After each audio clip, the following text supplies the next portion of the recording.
Hey everyone, I hope you enjoyed today's video watching me put together this Christmas tree made of white pine. You could really use any kind of greenery that you like, but I thought that the white pine would make a nice wispy texture to it.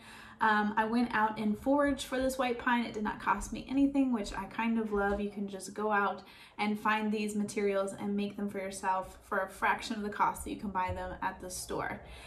So whenever I made this one in front here, I used a foam cone that I bought at Walmart. It came in a 2-pack, 2 of them 6 inches for $3 something, I think like $3.50 or something like that. And I was only able to find the 6-inch size cones. I couldn't find any larger ones. So this is actually part 2 of making these Christmas trees. And then in the first video, which I'll link down below in the description, I showed you how to make your own paper cones that you can cover with whatever you want. That's actually what this one is. I made my own paper cone for this one. You can see in the bottom there. And then I just covered it in the white pine, same as I did with this little one that I showed you.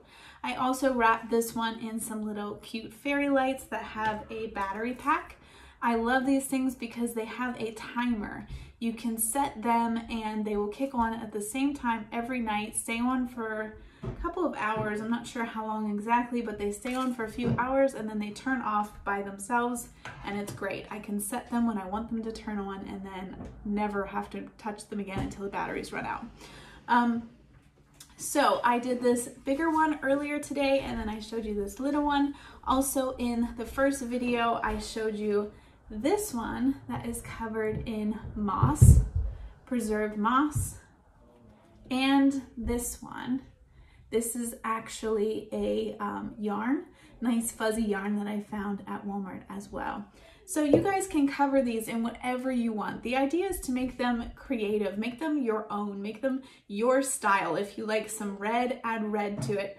If you want to put a star on top of it, put a star on top of it. If you want to do lights, or you want to even like glue on little ornament type things on the sides of them, you can, like, the possibilities are absolutely endless. So have fun with it. I hope I inspired you guys to be creative and to do this kind of thing. It's not very expensive, especially if you're out foraging for your own things or making your own paper cones.